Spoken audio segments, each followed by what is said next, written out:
Rest of 2.6. First thing is this. If we are solving 2x squared plus 5x is greater than 12. Okay? 2x squared plus 5x greater than 12. Okay? If I want to solve this, I need to first subtract 12 from both sides so that you can set this up as 2x squared plus 5x minus 12 is greater than 0. Now, here's the deal. We can solve this one of two ways. We can factor this, or we can plug it into our graphing calculator.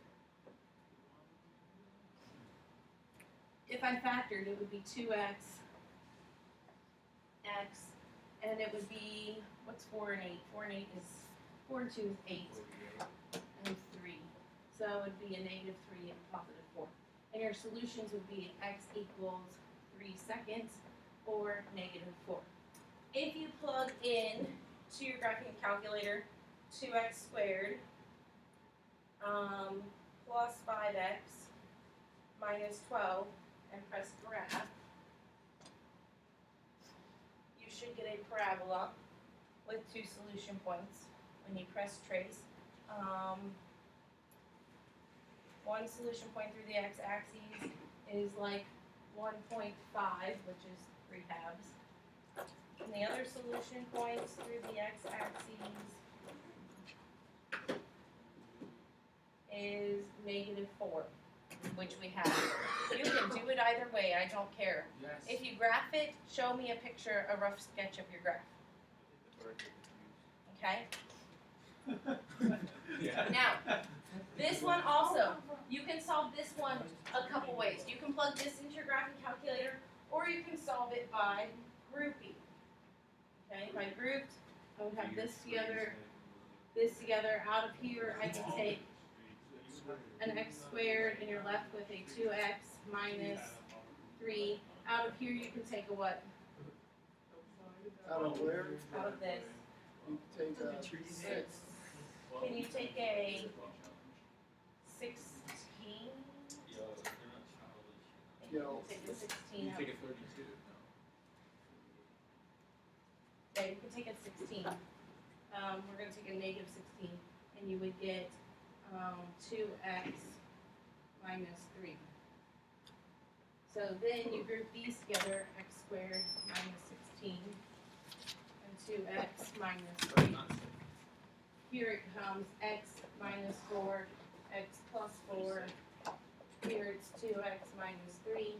When you graph that, x would equal 4, or negative 4, or 3 seconds.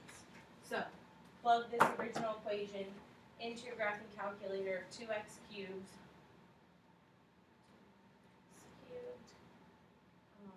minus 3x squared, minus 32x, plus 48, and press graph. You're probably going to need to make your window much larger.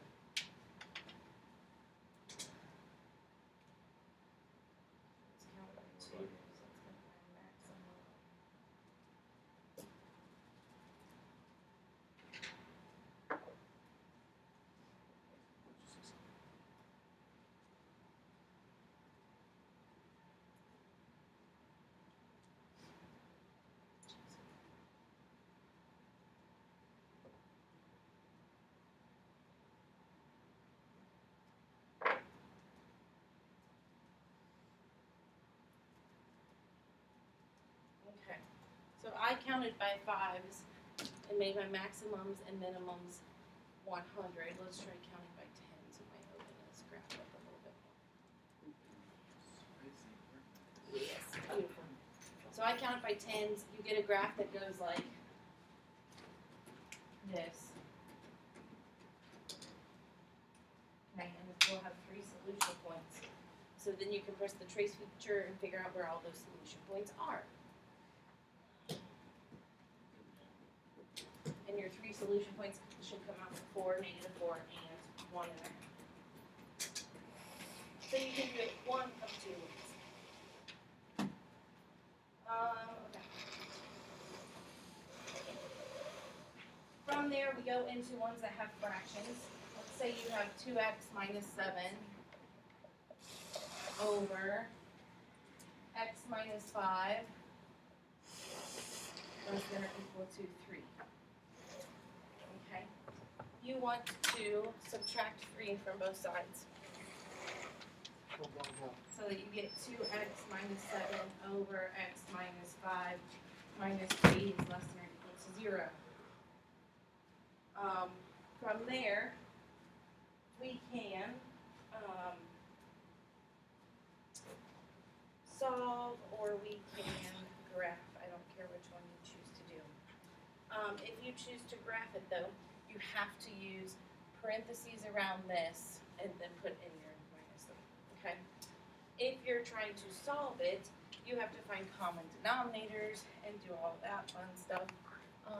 So you would get 2x minus 7 minus 3x plus 15, because we have to multiply the top and bottom by x minus 5 over x minus 5 plus than or equal to 0. From there you can combine like terms, so 2x and negative 3x gives me negative x, negative 7 and positive 15 gives me 8 over x minus 5.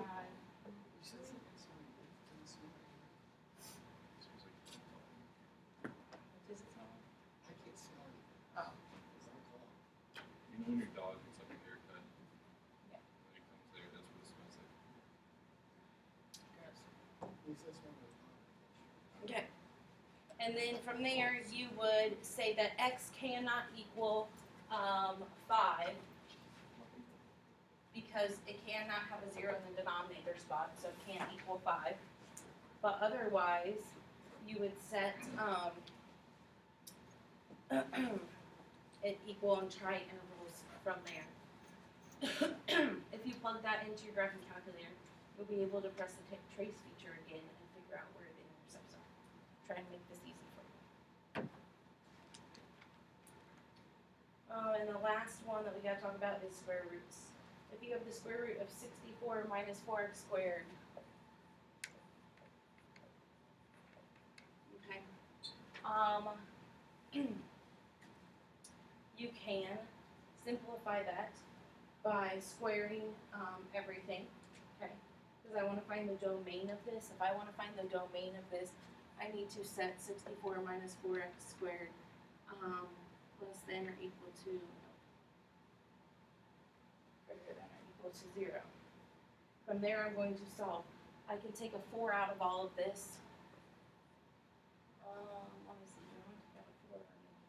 Take out a 4 out of all of this, and then you're left with 16 minus x squared. So you have a difference of squares.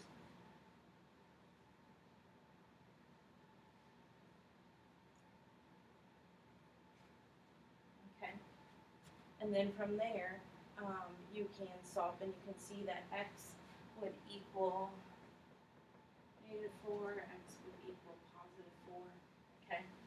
So your domain is going to be from negative 4 to positive 4.